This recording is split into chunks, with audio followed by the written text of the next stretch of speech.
Ito po yung pagkaka-AI ni Ding last August 16, 2024. Semen is P-Train Durok. So that time, hindi pa po namin akalain magiging result niyan ay 11 heads. So yung dalawa po ay medyo mahina, kaya 9 heads na lang po ngayon. So 9 heads. At may lumabas pa pong isa kanyang isang fetus. So si Ding lang po ang nag-AI.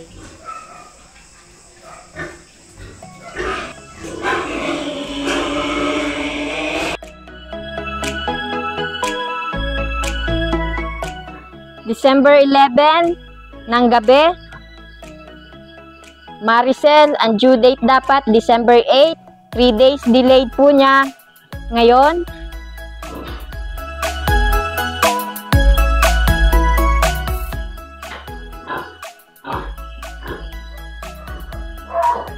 So, first time po nating magtuturok ng Lutalize kay Maricel.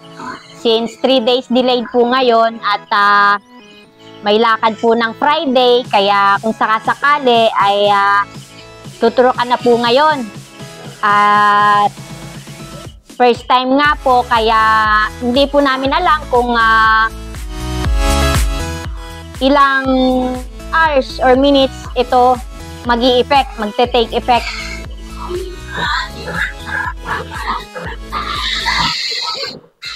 So, 2cc ang ituturok po ni Ding. Sana po ay hindi magwala si Maricel.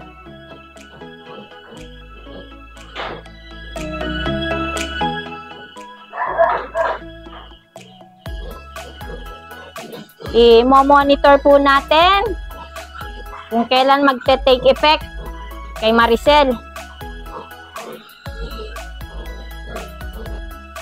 Pinipisil po ni Ding pero wala pa pong gatas. Pero 3 days delayed na po siya ngayon. Oh, sige. Nagkakagatas na po si Maricel. So, sana po ay successful. Ilan na po kaya? Sirit na. So, talagang minutes lang po pala. At nagkakahig-kahig na po siya. Hindi na siya mapakali. Tsaka sirit na po ang kanyang gatas. Pinisil ni Ding. Minutes din lang po pala ito. So, good luck, Maricel.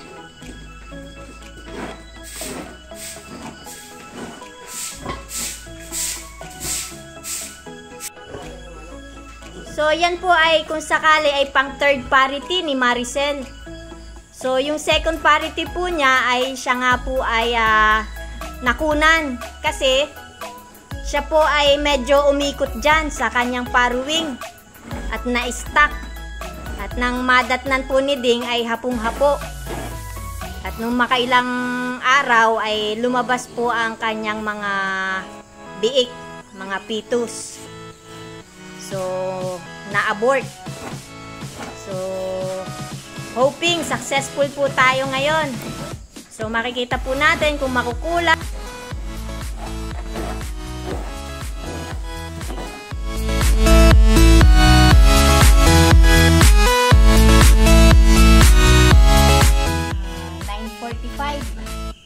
So, tsaga-tsaga. Mukhang kuyatan mode tayo.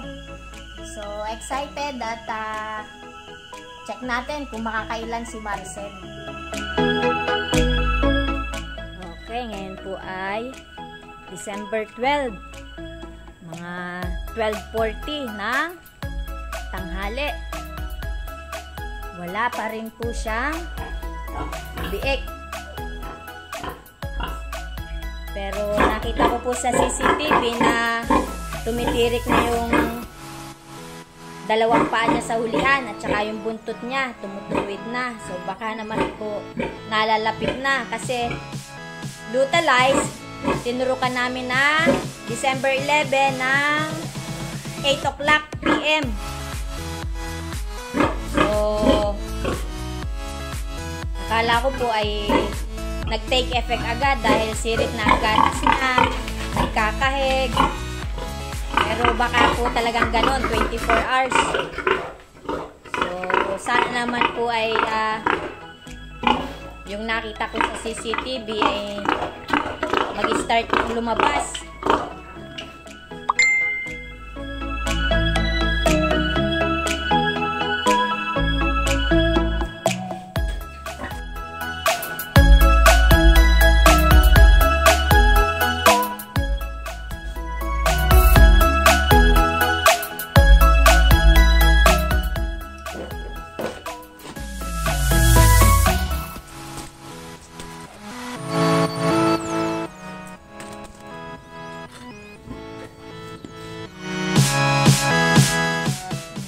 Umanak po siya na nakatayo.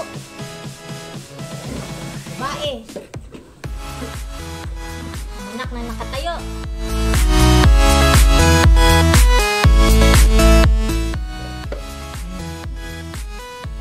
Babae ang ating panganay.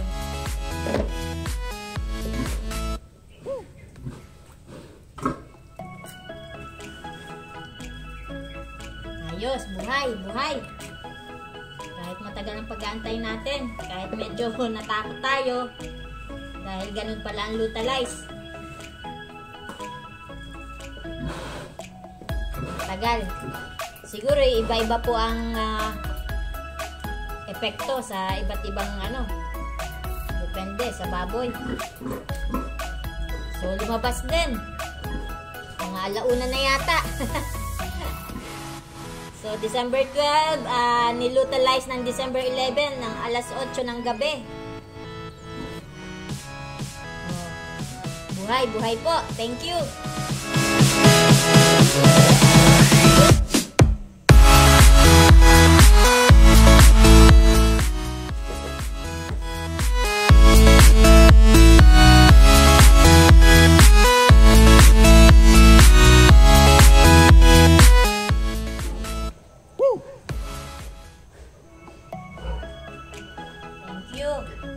Pangalawa. Okay, salamat. Pangalawa, lalaki.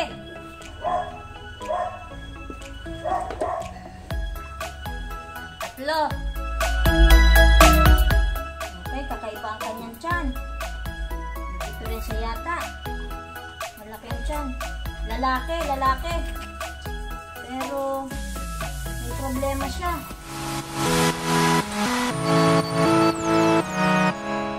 Buhay ka. Sana mabuhay. Tingnan niyo po. Oh. Yan ang kanyang itlog. Tapos ang tiyan niya ay napakalambot. Napakalambot. May problema ang pangatlo. Problema ang pangatlo natin. Napakalambot ng tiyan.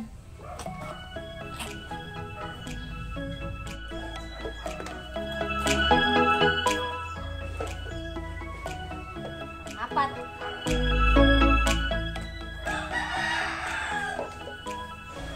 Okay, pang-apat.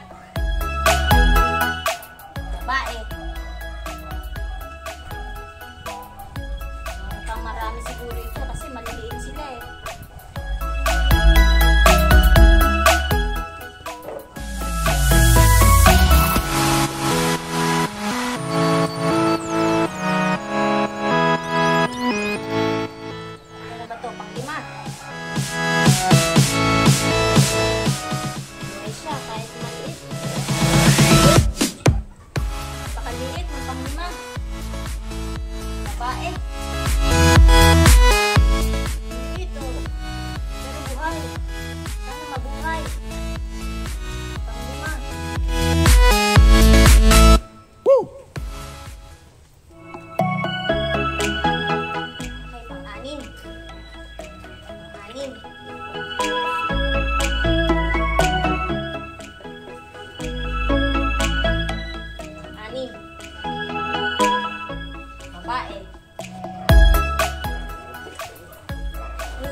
babae.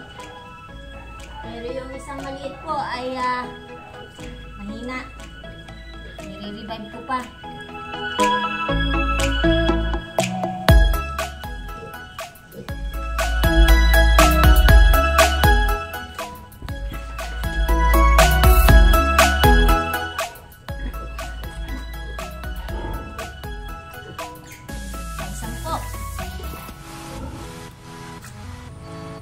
Babae.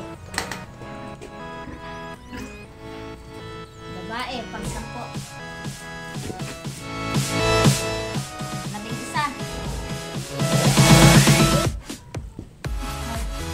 11 ay babae.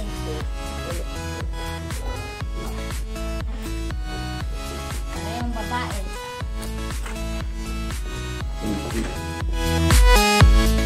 Lumabas na po ang kanyang mga inunan. So, mga 10 po ito. Namatay po yung isang maliit. Ito po yung isang may diferensya. Malaki ang tiyan, then malambot ang tiyan, at malaki ang kanyang balls. So, kung mabubuhay po yan, ay 10 po sila. Ayan po ang Siam. Pang-10 si nasa basket. So, pinagtyagaan ko pong padedehen kanina ang mga biik, bantay, dahil nang sasangal po siya. Hindi ko alam kung bakit siya nagkagayon. Siguro po'y nag-iisa lang ako dahil pagkaanak, nilalagay ko muna sa crib. Kasi halos sunod-sunod naman silang lumabas. Kaya hindi ko agad nailagay sa kanya. So, binantayan ko po habang nadede. Sana po ay bumait agad siya. So, ayan. Buti po, dumating na si Ding. At since lumabas na ang inunan, patuturukan na natin ng antibiotic, oxytetracycline.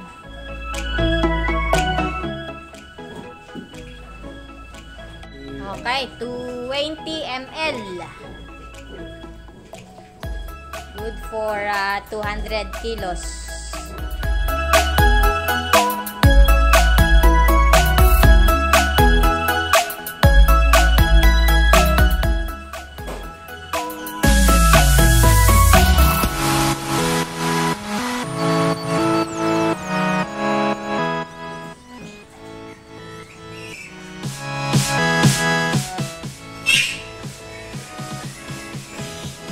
Ayos na naiturok. Buti hindi nagwala si Maricel. Okay. Kung mabubuhay yung may diferensya, makakasampung piglets tayo.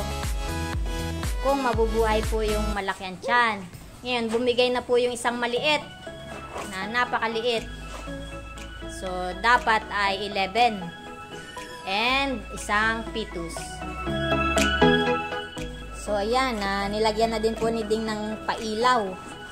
Kasi kanina, nanginginig na itong may diferensya. So, hindi pa yung nakakadede.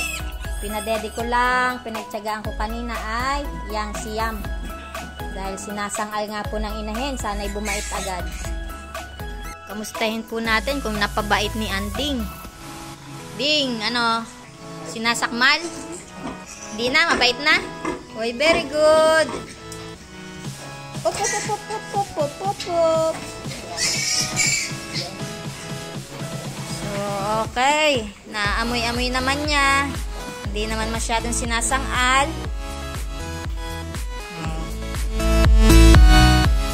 So, ito po yung kay Rosaline na 10 heads. Iwawalay po ngayon, 30 days. Magwawalay po kami ngayon.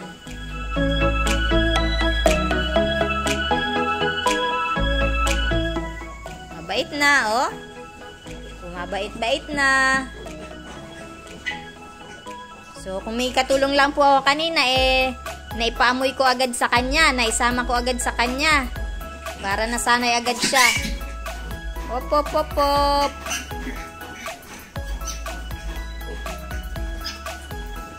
Hop, hop, hop, hop. Okay, happy farming. Good job, Maricel.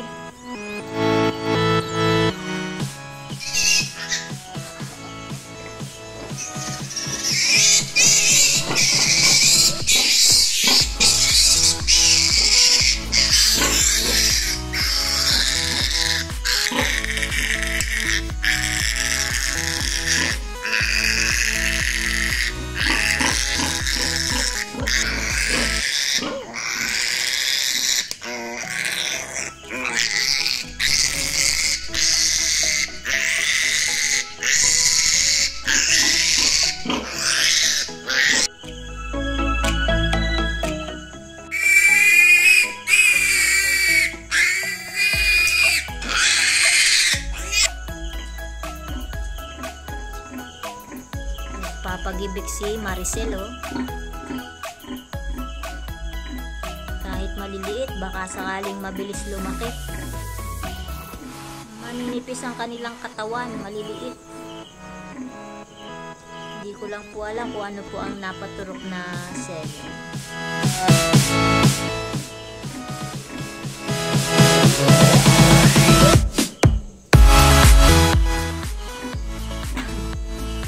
Ang inaalala ko po ay areng, abnormal ang tiyan.